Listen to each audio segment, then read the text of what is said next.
Welcome back to Andy's Garage, C19E46 episode 10, unbelievably again.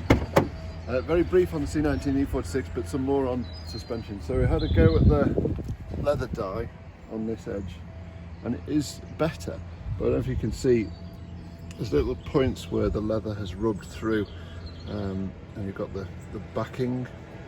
So we can dye it, but not those pieces. So I'm not sure what to do there. I'll have to come up with a different plan. But it's certainly better. You can see here where the dye is starting to do it again.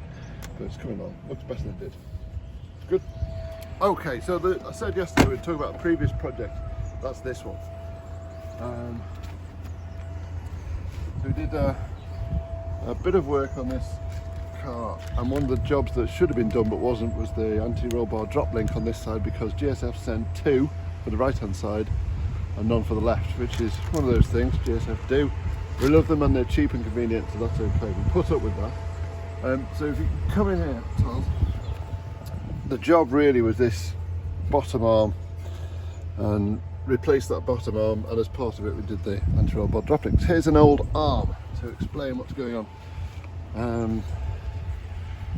So this is, as you can see, a coffin arm. They're called coffin arms because of obviously the shape, and this car has done 82 something thousand miles, and this arm has obviously the ball joint, the point where the front toe arm connects. This arm comes back and attaches like that, and then the inside pivot with a bush. 1, 2, 3 wear points on one piece, so any one or all of those wear and you get slight movement in the suspension. Car doesn't feel quite right. Good idea to change them. Not very expensive, £75. And interestingly, here's the one from the other side, identical. So they're not sided, and they're the same on the back. So one car, 4 parts, all the same. I think they're the same on the 911 as well. This is Boxster. So this goes back to Porsche's cost-saving regime, and when they introduced 986 and 996, this sort of rationalisation of parts across models and around the car was one of the ways that they cleverly turned themselves into a profitable company.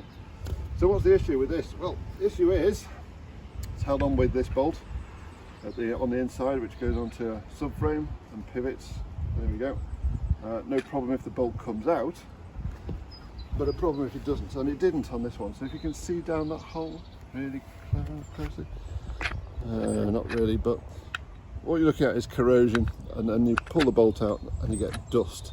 And what was happening when we were undoing this was the bolt was binding up inside there, because the length of the bolt and the shaft is touching all the way along on the inside of the bush, wouldn't come out. So in the end, the way to deal with it was new bolt, and to put the grinder through until it cut through the bolt and we could get the bolt out in 3 pieces. That was a pain. That took days and days, and it obviously destroyed the arm. And we're talking about tools that aren't my friend, which is the brake flare pipe tool. The tool that is my friend is the angle grinder, because when jobs slow down and start being difficult, angle grinder always wins, comes to the rescue. It's my favourite tool and my friend. See you in episode 11.